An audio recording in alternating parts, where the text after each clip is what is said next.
Welcome into a brand new episode of 300 Yards to Unknown. I'm Rick Gehman coming to you from Blue Wire Studios at Wynn, Las Vegas. And there's a rant incoming. That's right. I would normally describe this as state of the tour, but maybe it should be state of the game, considering we have now multiple tours for us to consider, a lot to talk about. We'll dive into that. But I do want to start with my experience out in Boston. We're back from Brookline, the U.S. Open, the first major championship that I covered as credentialed media. Feels different, felt different. Obviously, the timing of the event made it feel special, right? We were just chatting before we went hot here that this thing that's happening in the world of golf right now doesn't really happen. Golf is not a sport filled with drama. Golf is like many other sports organizations that have rarely had outside threats, or if they have had outside threats, they haven't really been threats at all. Imagine if the USFL had unlimited amounts of money and they were able to start picking off Aaron Rodgers and Patrick Mahomes and all these superstars. That's what's going on. It's essentially unheard of. So for the fact that we had the first LIV Golf event in London the week immediately before the U.S. Open, and then those golfers were going to come back and play at the country club, it just created a sense that this one was different. And then when you actually played out that major championship and it came down to Rory McIlroy and Will Zalatoris and Matt Fitzpatrick and Colin Morikawa and John Rahm and Hideki Matsuyama and all these great names, it felt bigger. Scotty Scheffler, didn't even mention Scotty Scheffler, finished one shot out of a playoff. It just felt different. And to be there for it, I hope to kind of relay some of that vibe and everything that was going on. But I want to start with the golf course because the country club was unbelievable. And as you can imagine, for a golf course that's over 100 years old, it's fairly claustrophobic, right? The lack of golf carts, cart paths that are out there, right? This course you don't drive a golf cart on this golf course, you walk it. And with that, there are a bunch of greens that are right next to tee boxes. There are holes that share fairways. It is just a tight, claustrophobic feel. And what that creates is a situation where all the fans are kind of lumped up in one spot, right? So I believe they limited the attendance like 26,000 fans. And when you realize that the most popular golfers were also the golfers who were most in the mix, you got a situation where all 26,000 fans were essentially in one spot. So it had a lot of juice. The vibe was very, very strong. No one mentioned a thing to the LIV guys, right? That was going to be one of the big storylines coming in. I don't think I heard a negative word out of the Boston faithful to any of those guys, reiterating the fact that what happens on golf Twitter does not necessarily translate to what happens on the golf course. Phil was signing autographs and giving thumbs up and doing all the fun stuff like he normally would, and very little distraction along the way. The conversation of the week started with Phil, right? Phil Mickelson did a press conference on Monday morning. That kind of set the tone for Tuesday and Wednesday, and LIV being the conversation that not just the media was having, guys. Like that's the one thing that I think I want to point out. Yes, the media is covering a major story in sport. The media is covering a major story with geopolitical consequences.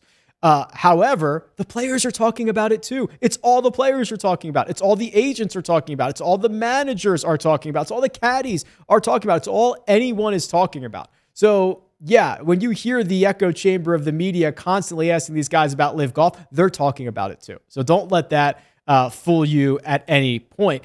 Once we got to Thursday, it felt like the course took over a little bit, right? The country club playing at only 7,200 yards shows that you don't have to go to Erin Hills every U.S. Open. You don't have to stretch this thing out to 8,000 yards. You can go to a golf course that has small, challenging greens. You can grow up the rough and you can make it firm and fast, and you can penalize these guys for hitting bad shots, and you can penalize them even when they do hit some good shots. It wasn't always fair out there in Brookline, and the course kind of took over. Now, the USGA, for some reason, has done this thing where they've already announced seemingly the next 30 years of venues.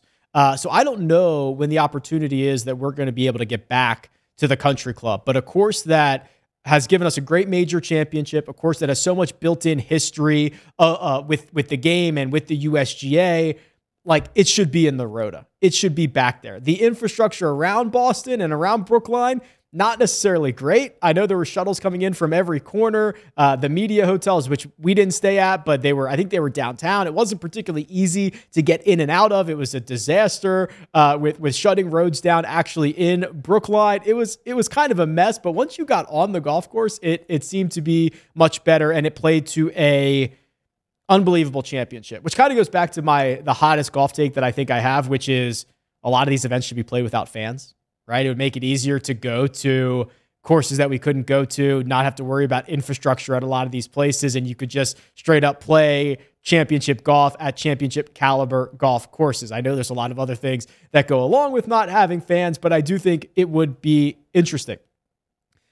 Being there as credentialed media, it feels a little bit different. So I got a lot of questions about this. So I'll just pull back the curtain a little bit here. So the media center is like a pretty sweet place, right? So you've got the big screens up with whether it's featured coverage, whether it's the NBC coverage, whether it's the world feed, you've got like all the shots available, and then two massive scoreboards that are updating in real time. Right? Like you'd see a score update on a scoreboard and then, NBC or whatever would get to it 7 minutes later or something like that. But you're getting all of that in real time. They're feeding you all day long. It's very hard not to put on like 10 pounds in a week when they're feeding you breakfast, lunch, dinner, snacks, ice cream, unlimited, like cold brew on tap, whatever you want. It's there. It's pretty impressive stuff. And then the Flash Media Center is right outside. So basically what happens, and the way that you see this play out on TV, is a golfer finishes his round, an announcement comes over the loudspeaker, and they say, hey,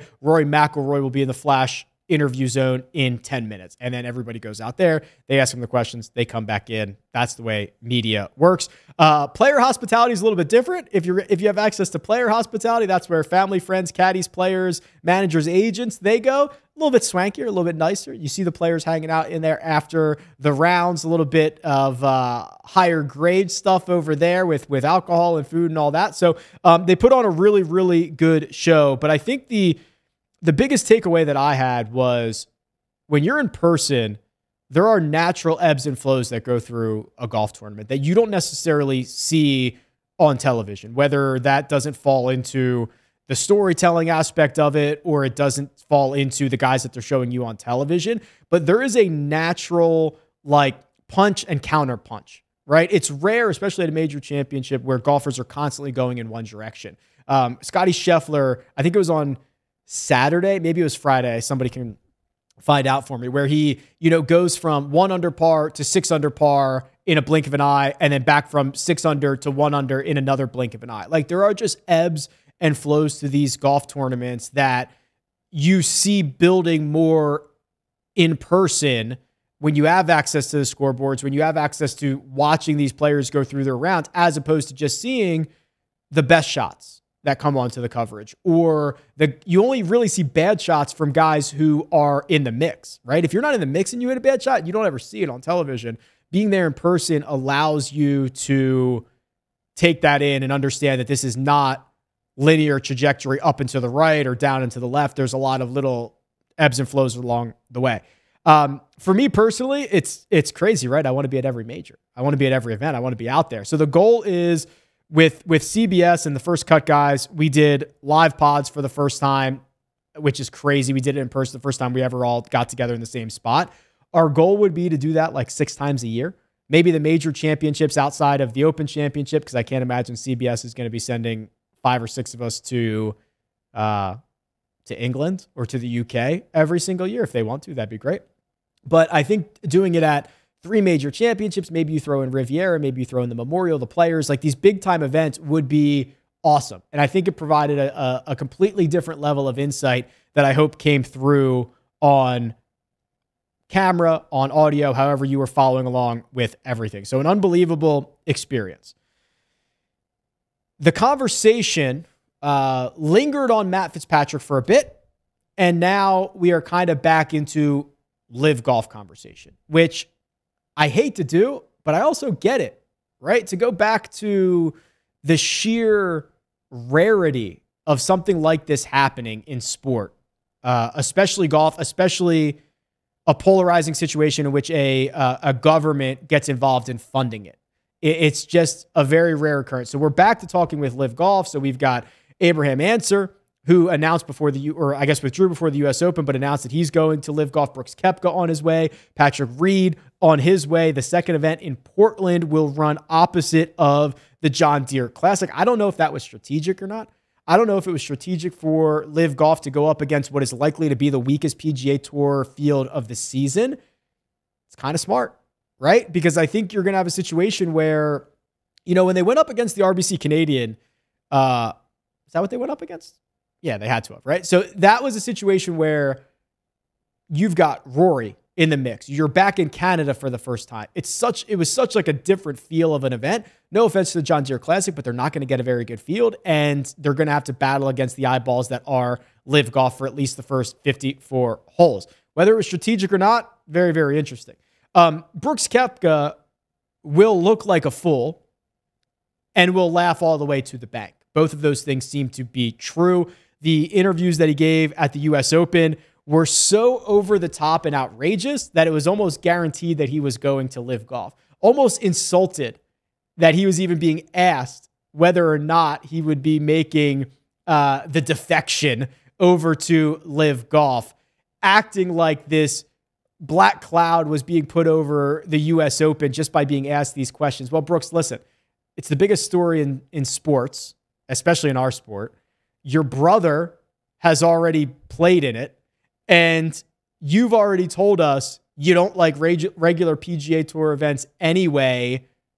We're going to have to ask you about this. Why would you think you wouldn't be asked about it? So his over-the-top response kind of had everybody sold that he was eventually going, and then a couple of days later, we do indeed get the actual news. I don't think he cares, right? I don't know how much money he got. I'm sure it was a ton of money, but probably doesn't care that he's going to look like a fool. But he will, because that was probably one of the worst kind of responses that we've had, and then flips. Bryson did it as well just 5 days later. So what I learned, not only what I'm learning from this round of announcements, but also from what you hear in the media center and all that stuff, is that no one is reliable. Everything is unreliable. I've been told things straight to my face from guys that I trust that don't end up being correct, or the opposite, right? I mean, it's just like no one is reliable. You could release a statement saying, I'm with the PGA Tour, and 5 days later, you could leave. You could say, why would you even ask me these questions? And then 3 days later, be on your way. There is just nothing is safe and nothing is reliable. And I actually think there are a lot of guys who don't know what they're doing. One of the bigger takeaways that I noticed from being at Brookline is these guys are talking to one another. And they are constantly getting new information and being asked X, Y, and Z, or being told A, B, and C. It's just like it's constantly changing, and nothing is reliable in this moment. I think the real, I guess the good part for the PGA Tour is that there haven't been a lot of real surprises yet. The guys that have gone are all the usual suspects, or guys that you could argue, okay, probably at the end of his career, probably not all that competitive again, maybe injury concerns, whatever it might be. Taylor Gooch is really the only huge surprise. A younger guy who's already won on tour, who probably has a lot of PGA Tour events ahead of him. I guess it's just securing the bag for him. That's really the only one that doesn't make a ton of sense, and he's not a huge popular name, so it probably doesn't matter in the overall scheme of things. But there are guys who are going to go, right? That are going to the first surprise guy, I think, will create a massive stir and a massive issue. Whether that is Cantlay, whether it is Xander, whether it is, Morikawa denied it a couple of days ago. He says he's with the PGA Tour. Again, who's reliable and who's not. Whether it would be like a Hideki or a Joaquin Niemann, or like, would these guys be like, holy crap, we're screwed here? What if John Rahm went, right? Are we screwed here, right? The PGA Tour kind of in a really awkward position. So I think the likely scenarios are you're going to get some more announcements. As far as I'm aware, you're going to get guys that Monday and Tuesday of John Deere are going to go and play in Portland. I also believe you are going to get guys after the Open Championship, and I think you're going to get guys after the Tour Championship. Because think about it, and I don't want to throw someone like Patrick Cantlay under the bus, but if you're Patrick Cantlay and you did want to go to LIV, wouldn't it be smart to play the Open Championship without kind of a cloud over you and people bothering you about it? And wouldn't it be smart to go and play in the Tour Championship and try to get 10 to 18 million in a bonus there and then go collect your big paycheck from LIV, right? Like, why would you go now and miss Portland, right? So I think there are going to be natural spots on the schedule where more of these guys end up going. There are a few things that could stop this. Maybe. One of them is major championships, but the other is the official World Golf Rankings. So when you start looking at how OWGR points are awarded, and I believe that LIV needs an OWGR resolution soon, and they might not get one soon, right? Like they've already submitted an application for OWGR points. It might be a year before that application gets resolved one way or another. They might never get approved by the board. You know who's on the board? The board is 7 entities. It's like Jay Monahan from the PGA Tour. It's the 4 majors. It's the DP World Tour. It's like, I don't know, are these guys super incentivized to start handing out OWGR points to LIV Golf? And if they don't start handing out OWGR points, it's going to be difficult for players to play their way into majors. So for example, and Brooks might not be a great example of this because he's got exemptions from, winning multiple US Opens and multiple PGA championships. But just in general, the way OWGR points work, for every event that you play, you get an adjusted points number, and then they divide your 2-year rolling total over how many events that you've played. So that is called your divisor. So the most you can have is 52. That's the highest divisor that you can get, so that you can't game the system by playing 60 times a year around the world. I guess that would make sense. 52 times a year and have 100 events, and you can't just keep piling it up. So your max divisor is 52. And then your min divisor is 40. So if you play 10 events, you're still being divided by 40, which brings down your average OWGR points, and the average is how they rank you. That's the whole thing. That's the money. So Brooks Koepka, currently 19th in the OWGR. If he does not earn any more OWGR points until the US Open of next year, he will essentially only have 78 OWGR points. And if we use 40 as his minimum divisor, it's a 1.9 average, which means he would drop basically from 19th to 66th if he does not earn another OWGR point between now and next year. And you're probably saying, Rick, obviously he's going to earn OWGR points in the next year. Is it that obvious? Because here are the chances we know he has.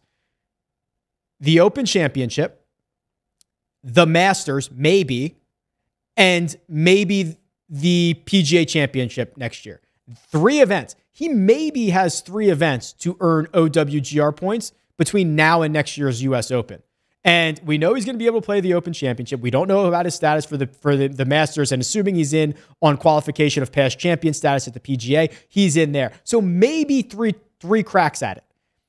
If he goes until next year's Open Championship without earning any more points, which again, kind of possible because it might only have 4 events in which he earns OWGR points on, he would drop to 350th in the official World Golf Rankings, more or less, which would make him not qualified for any event if you're 350th on tour. So you're going to have a situation where these guys and their OWGR rankings will drop like a rock if they do not get access to OWGR points. They could go play Asian Tour events. They're going to probably try to play DP World Tour events. But now, is that a situation where Brooks Koepka, who is going to play 8 LIV Golf events, wants to go grind 8 more DP World Tour events, 8 more Asian Tour events that he's probably going to have to win because he's not going to get like a huge, he's not going to earn a lot of points with the strength of field that those events are going to have. So if you play poorly or you don't want to kind of game the system for OWGR points, we are not that far away from Brooks Koepka being ranked outside like the top 200 in the world. It's not that unreasonable. And that's why I think you're going to see the Saudis try to buy the DP World Tour, right? That's been the rumor. I said the PGA Tour a month ago should have bought the DP World Tour as added protection. The DP World Tour, which was essentially on the verge of extinction in June of 2020, is now likely to be the centerpiece of a bidding war between the PGA Tour and LIV Golf. Crazy world. Crazy world. And I know who wins a bidding war, unless the DP World Tour just wants to say, hey, we'll take the money from the PGA Tour. Then the PGA Tour would have 2 seats on the OWGR board. They would ensure that golfers do not earn points in DP World Tour events. And now it gives them less opportunities to earn OWGR points. If you are major championships, your entire incentive is to do nothing. The strategic incentive is do nothing. This plays itself out. If you're Augusta National, we are, what is that? 10 months away from the next Masters? 10 months. The OWGRs are rolling 2-year. If this drops off with 10 months of results for these guys, a lot of them, they're not going to be in anyway. So you don't have to make any swift movements here. You just wait. And if you wait, this gets resolved itself. So the PGA Tour has a lot more defending that it needs to do. We got a little bit of a look under the hood of how LIV Golf negotiates. Pearson Coody, who is one of the top-ranked amateurs, although he just turned pro, coming out of the University of Texas, did a story here with golf.com about the offer that he received from LIV Golf. So this is a kid who is, what? I don't even, okay, he's 22. He, via the PGA Tour U program, has full status on the Korn Ferry Tour. Turned down a, quote, multi-million-dollar offer from LIV Golf, which would have been a 2-year commitment, and then he would have been able to play in all of these events that have $4 million purses. And he turned it down. And the quote that he said that I think was most telling is, quote, I might be sitting on my couch with millions in my bank account watching my friends play on the PGA Tour, and that would be devastating, end quote. He would also go on to say, and let me find this other quote here, here we go. So it says, Pearson said he took comfort from those who are his close friends and North Texas role models like Will Zalatoris, Scotty Scheffler, and Jordan Spieth, all of them who have remained committed to the PGA Tour. He said, quote, I know all of those guys, and if they believe in the PGA Tour and believe what it stands for and what they're doing, then I think I made the right decision. So, good news for the PGA Tour. You still have the cachet of history. You still have the cachet of all these kids wanting to eventually get to the PGA Tour and compete against the best. We saw the PGA Tour's response by adding money to purses, which we'll talk about in a second. But I actually don't think the PGA Tour needs to get in an arms race. Like, you're never going to outraise or outspend the Saudis. It's not going to happen. But can you get close? Can you do a couple things that make it 60%? Because if you've got 60%, you've got all the history, you've got all the cachet, you're going to the best golf courses, you have the best players, you have that. I think it's interesting. And also it goes to show the more you're able to retain of the role models, Rory McIlroy, Justin Thomas, Jordan Spieth, Scotty Scheffler, Will Zalatoris, you can retain others. It's kind of a followers organization. So the PGA Tour does respond by starting next year, only the top 70 on the PGA Tour are going to be fully exempt. That includes invitationals.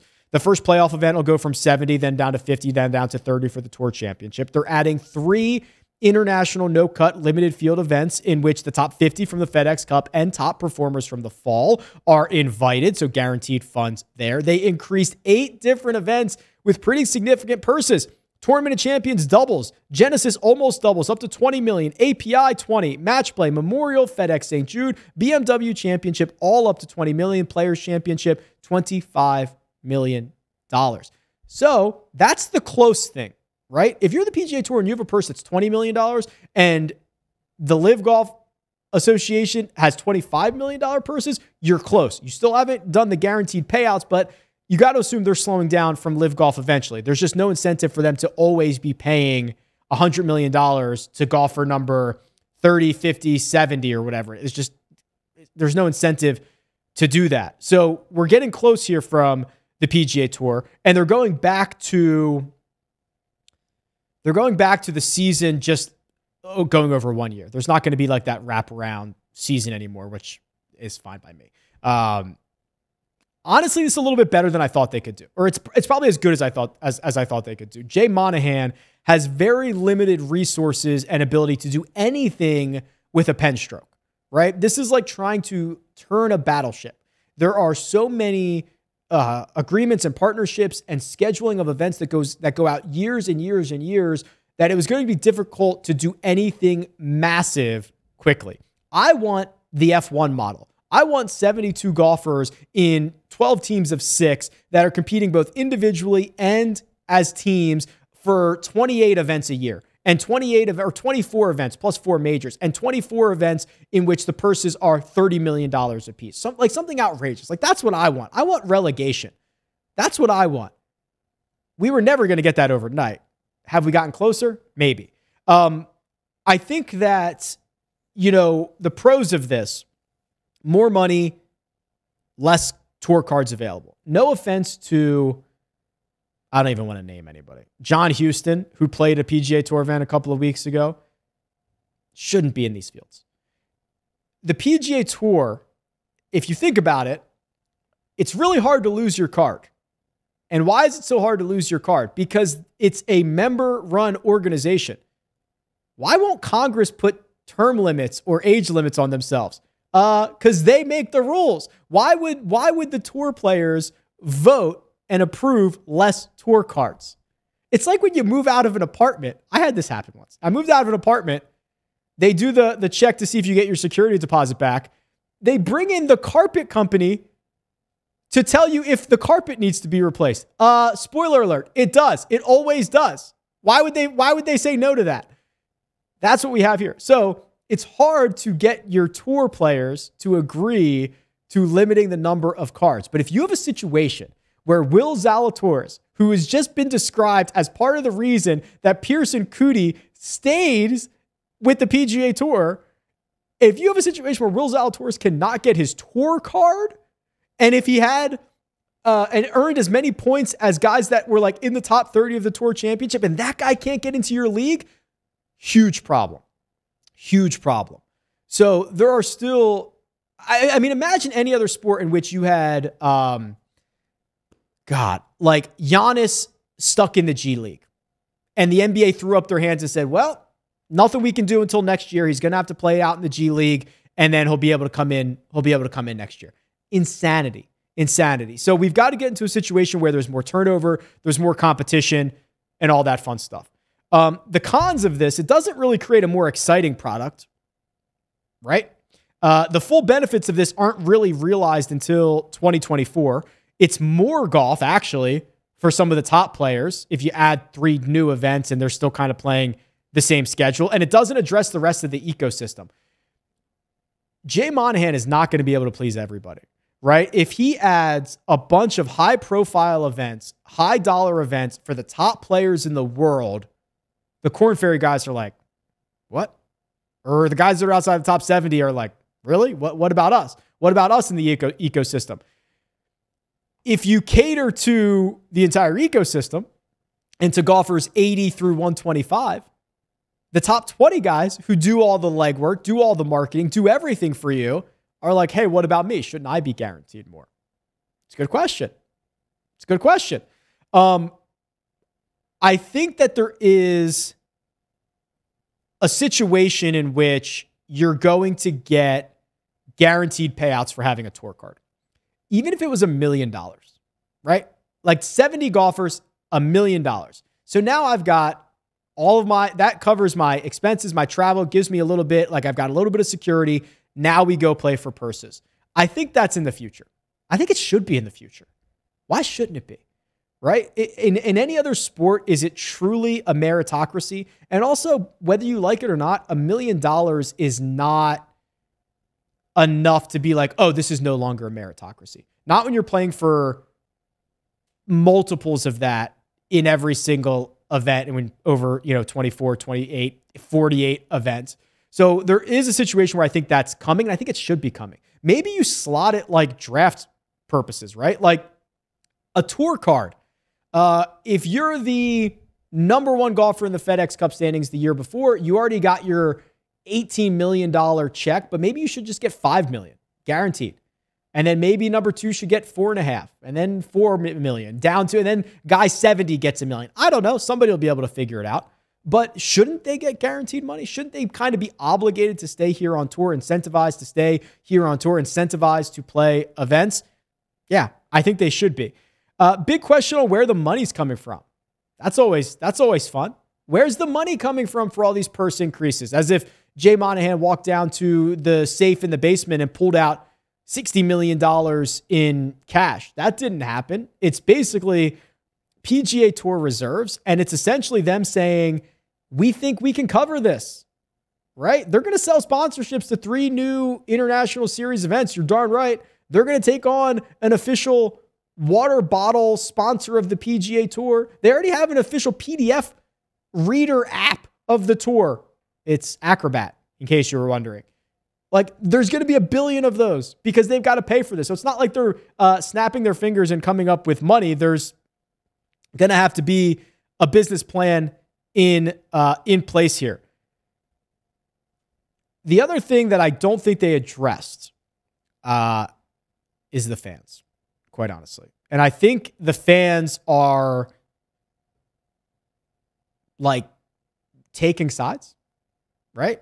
The fans are deciding, am I a PGA guy or am I a LIV guy? Also, I don't know why it's so polarizing. Actually, I guess I do know why it's so polarizing. It's just like, I'm going to pick a team. Everything's a team game now. Politics, sports, everything's a team. You just pick a team, and then no matter what, you can't be critical of your team and you have to support your team. So it ends up becoming incredibly polarizing. I mean, I also just saw again today, and I continue to see this argument, a very prominent comment on Instagram from somebody's like, oh, well, the United States does a bunch of trade with the Saudis every year. Isn't there a double standard?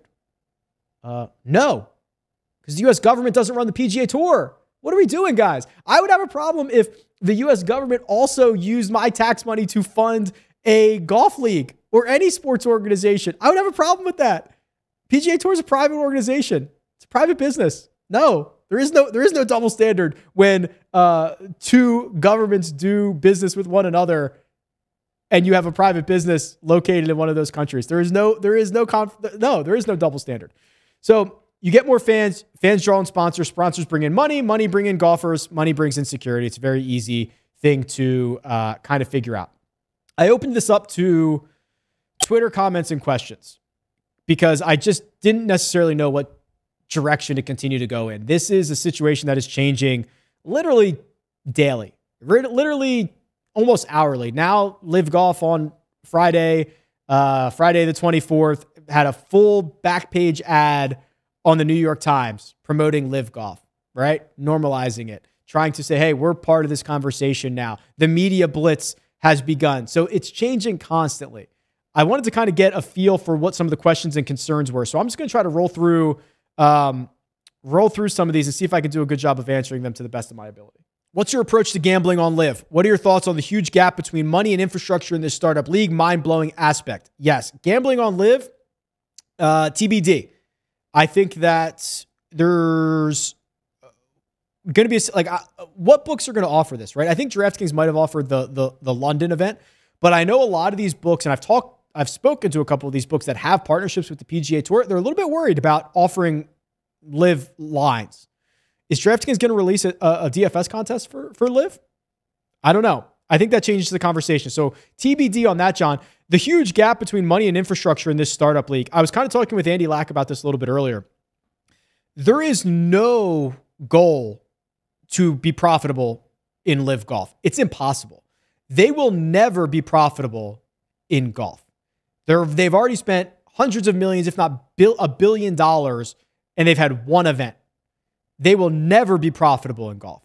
However, you don't have to be, because you're the Saudi government. And if you bring a CEO of some major multinational corporation to a pro-am and he gets to play with Phil Mickelson, you end up getting a $3 billion contract from that, you just made money. So you will never be profitable. It is a bizarre game we're playing. The PGA Tour has to be profitable and has to have a reasonable business model for golf.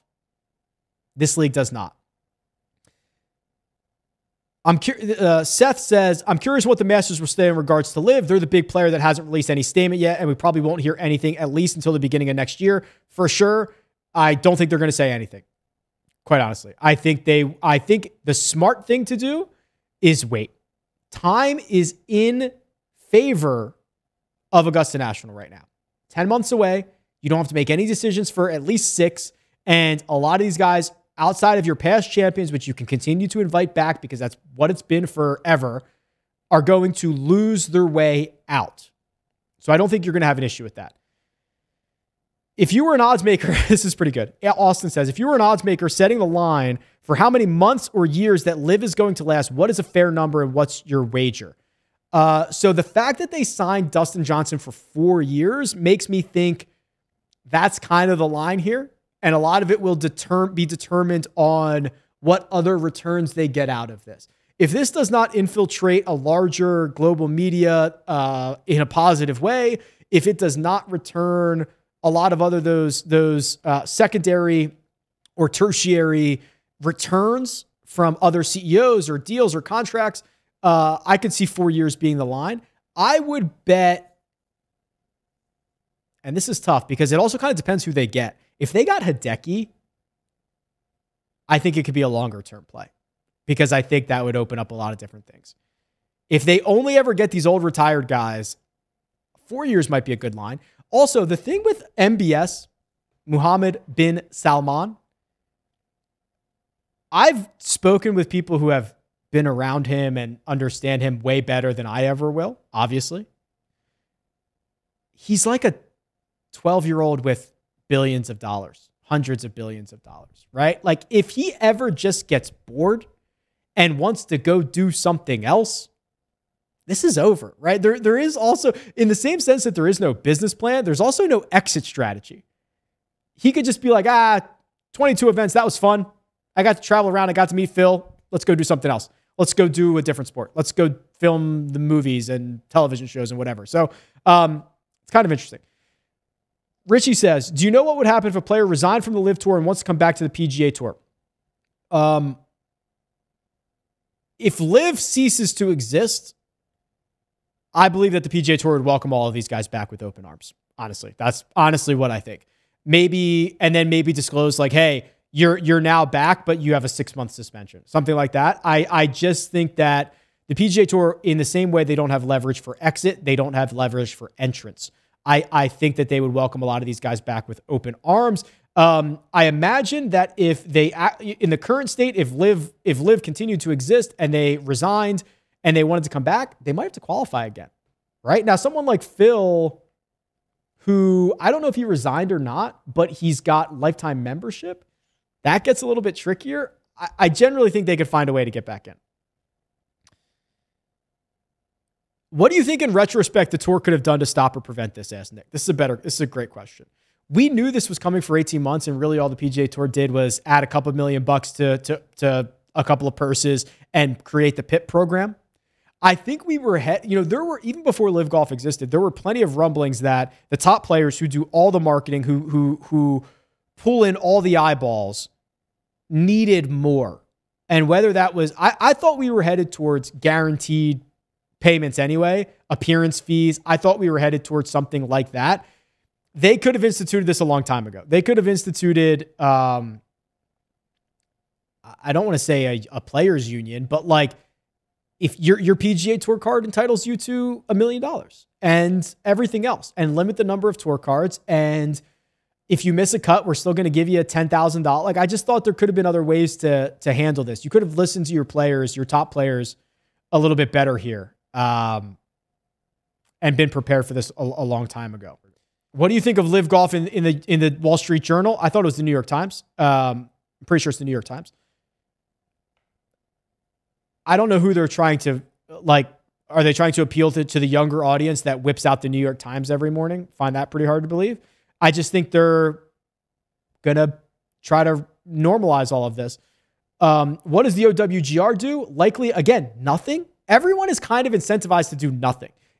The OWGR doesn't have to let anybody in. They don't have to keep anybody out. They can just do nothing. What does the DP World Tour do? I think they will be sold to either LIV Golf or the PGA Tour. That is what I think is going to happen. What one player would completely devastate the PGA Tour if they left? Rory, but realistically, Morikawa, Victor. Morikawa would be pretty devastating. An young American multi-major champion would be pretty devastating. Is Faldo going to LIV? If yes, is that a big deal? I don't believe he is. And if he is, no, it is not a big deal. Should the PGA Tour offer the LIV defectors an open invitation to return home? At present, it seems that those have only been vilified. Okay. The other option that the PGA Tour could have done is coexist, right? So they went the opposite end. They went to the direction of you're banned or like you're never going to play golf here again. The other option could have been we coexist. And you're allowed to play on the PGA Tour, and 8 times a year, you're going to go be able to compete for a lot of money. I don't know if that was the right answer, but you could have found a way to coexist. You could have said, "Hey, here are the weeks we want you to go up against. Here are the weeks we don't want you to go up against." There might have been an opportunity to coexist. As new LIV players join, which LIV players get displaced? This is kind of interesting too. They haven't disclosed all of the contracts. You assume guys like, I mean, I guess Chase might be safe because his brother's there, but like those guys that are amateurs or they have world golf rankings outside of 600, I hope you're getting paid now because if they're going to fill your spot, right? That's the hopes. The hopes is you don't have to compete in this. The hopes for LIV is they're getting rid of you. And maybe they honor your 2 years. I don't know, but it's a great question. The guys at the bottom of that player pool should be considerably worried. This one just says, do we deserve Rory McIlroy? No, we don't. It's kind of rare in life that the most successful people are also looking out for everybody else's interests. So think about billionaires, think about professional athletes, whatever it is. Rory McIlroy is like the most successful guy we've got. Obviously would benefit greatly from someone who wanted to give him like $300 million.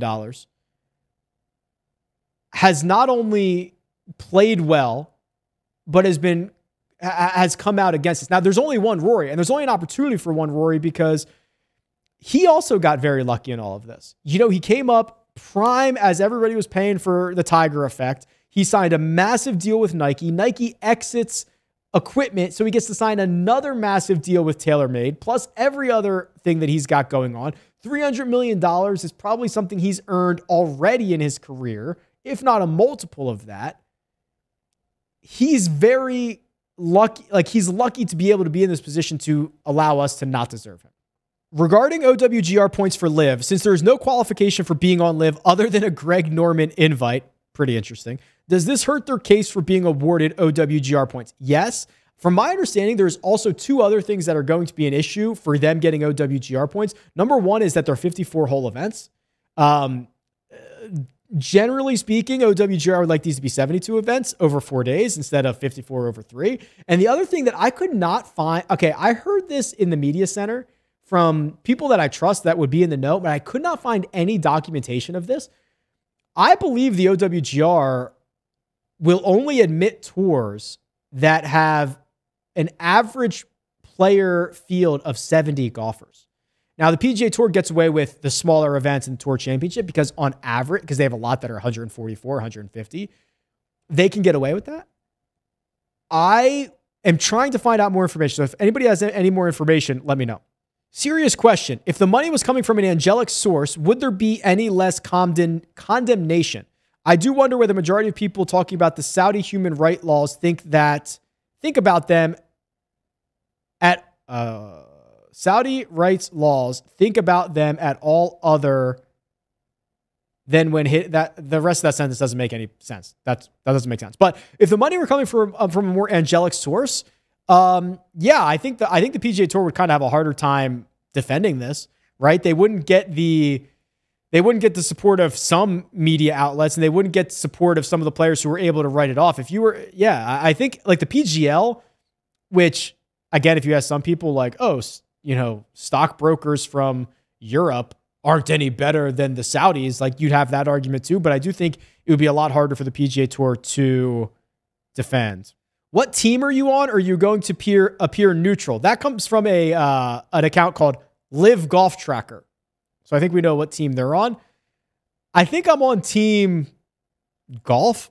I'd prefer to be on team PGA. I don't think LIV Golf is good for the game, right? Anytime you have a situation where the game gets weaker and you've got your stars spread out, I think is worse for the game. It'll make the major championships more important because those would be the 4 times a year that these guys come back. But I don't think I've necessarily even appeared neutral. I think I certainly lean PGA Tour, obviously. I would love it if the PGA Tour massively reformed to look a lot like F1, and they've got their flaws as well, but I don't think I've appeared neutral. It's obviously a complex situation in which we're not going to hear the end of it, right? And it's going to be a while. Yes, I do remember. There was a question, I didn't see it there, but there was a question about should the PGA Tour make a 5th major? Yeah. Kevin Van Valkenburg of, I think he's with ESPN now, wrote something about this a couple of weeks ago. The PGA Tour should just make the Players a major championship. What's stopping them?